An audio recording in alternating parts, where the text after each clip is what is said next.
guys, greetings and good morning from Missouri.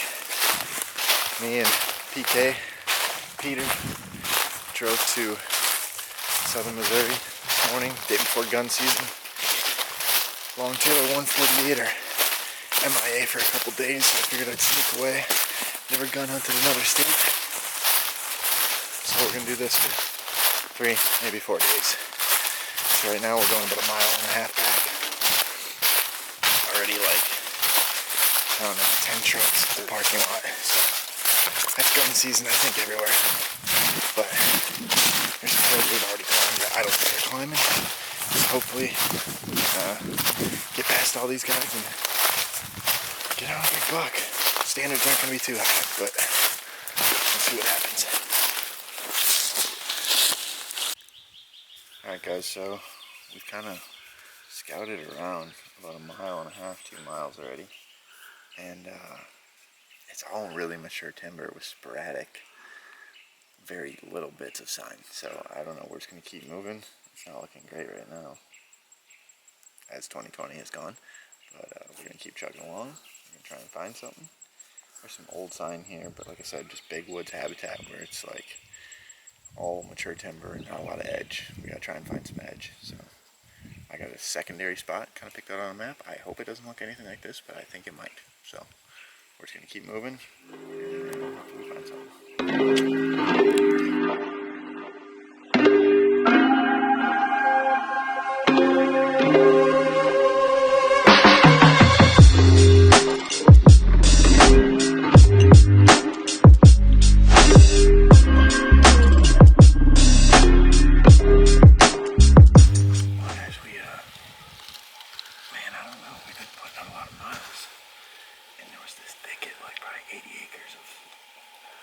Saplings and like cedars, stuff like that.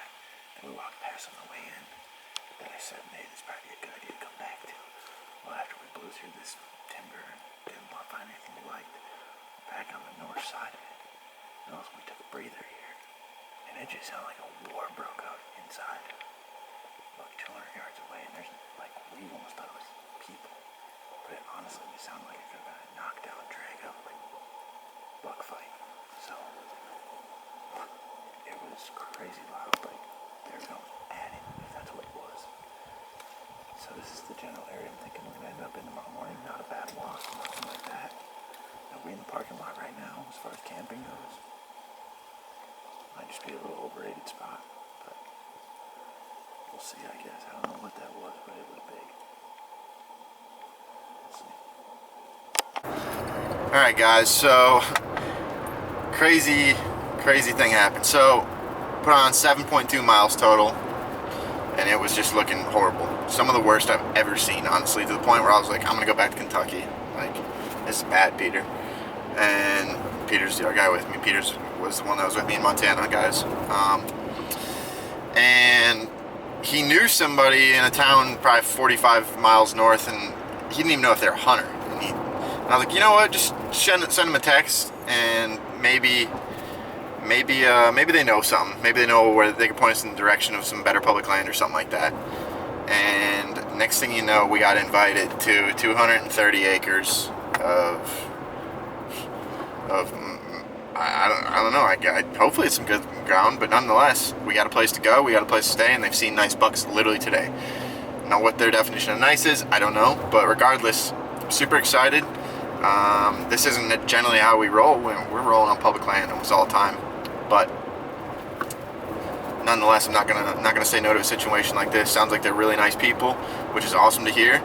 And man, I don't know. I'm excited. We'll be pulling in 1 mile, a bit. turn right onto supplemental route M. We'll be pulling in a bit, and I don't know how much filming we'll do tonight, but we'll be in a stand somewhere tomorrow morning. So worst case scenario, we'll catch you guys in the morning.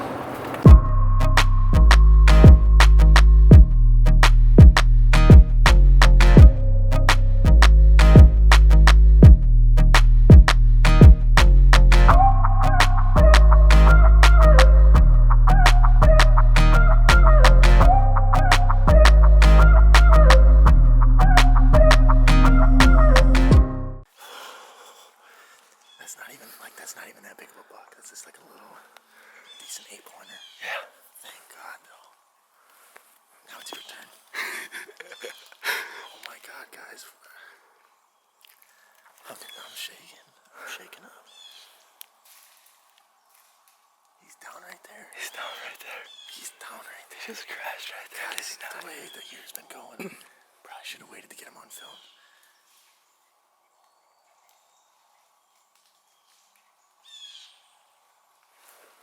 And,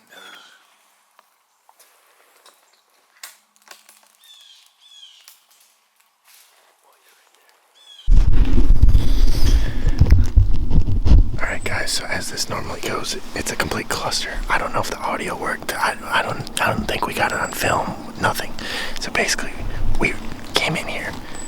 We set up the stands at like 6 by the time we got up here. And by what time were we tagged out? 6:25? 6:20-ish, yeah. We were up here for 15-20 minutes. That never happens. Not a great buck, but a decent one nonetheless. And we're out of state, and it's opening day, so Peter was nice enough to come down here 7 hours. So it's more important to me now that he gets a buck, and we got a couple days to do it. So I think we'll definitely be able to get it done. It's definitely not my biggest buck, but I don't care the way this year's been going. I saw it was like a decent 8, maybe, and it was 30 yards away, so it basically just crept in on us. We had rain all night. We didn't hear anything, and I was kind of gawking on my phone waiting for it to get light. And next thing you know, this deer's just right next to me. And Peter tried to turn the camera, but by the time he did and got it rolling, the deer was literally 12-15 yards. And he had caught our scent. I could tell he was getting sketched out, so it was kind of just a shit show, to be honest with you. But is there bigger bucks in here? For sure. But I would have shot him on the last day, so on this maybe 3-day trip, I'm going to shoot him today. So I got meat in the freezer, which is something I've been lacking this year. So I'm happy about that. So now we'll see if we can't get Peter a nicer buck. I think we can definitely get Peter a bigger one. Maybe a good Walmarter for him. So we'll see what happens.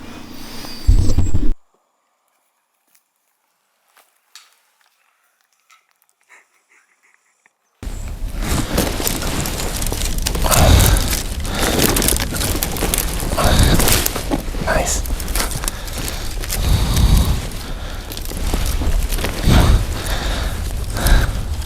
That's the side profile I saw. I thought he was a little bit bigger, but he's meat in the freezer. Would have been a good up-and-comer. Not anymore, though. Alright guys, so we got back to camp, took care of the deer, and got back to camp. We heard some of the guys shot. One shot the biggest buck he's ever seen, and he had blood and jumped it and whatever else, but one of the other guys did shoot a decent buck. So there's some decent ones out here. So I think 3 people shot at bucks this morning out of what, 7? Yeah. 7 people. So this is a good deer. That's kind of what my goal was, to come out here and shoot. So we're gonna head back out now, and we're gonna see what happens. Peter saw a decent deer as we were leaving, which we kind of stopped and filmed for a little bit. Never got him, but I don't know. We got some rain coming. We'll see what happens. We're gonna head back out and maybe kill a buck. Who knows?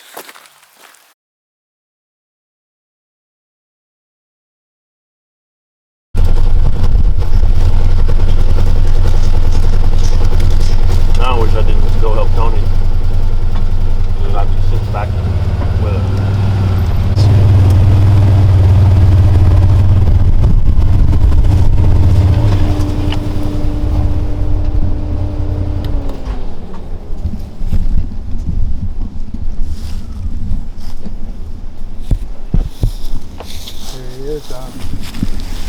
Where'd he come from?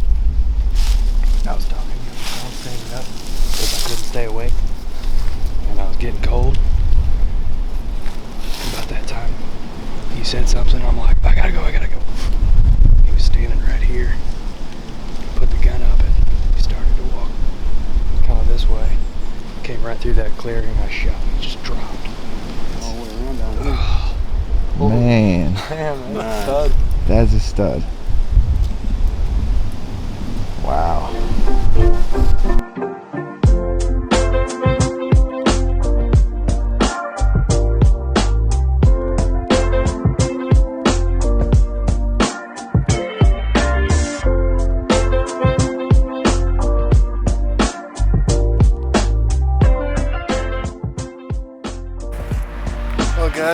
that is a wrap on Missouri. I know we didn't get a lot of kill shots or any kill shots on camera, but you know, sometimes it just works out that way, and it was nice to just, you know, go with one expectation, just finding something on public land, and end up meeting people that hopefully I get to know for the rest of my life. Shout out to Tony and Angie for allowing us to go to their property off a whim, and just being so welcoming. That's my favorite thing about doing this whole thing with you guys in Rise and Grind Outdoors. It's not so much going hunting and doing all that stuff. And me and Corey have said this, it's meeting the people. And we met more friends this weekend, so I'm super pumped about that. So with that being said, I hope you enjoyed the, we'll call it the Missouri highlight reel. You know, the camp we got to spend time with and the people we got to spend time with and get some deer in the process. So hope you guys enjoyed it.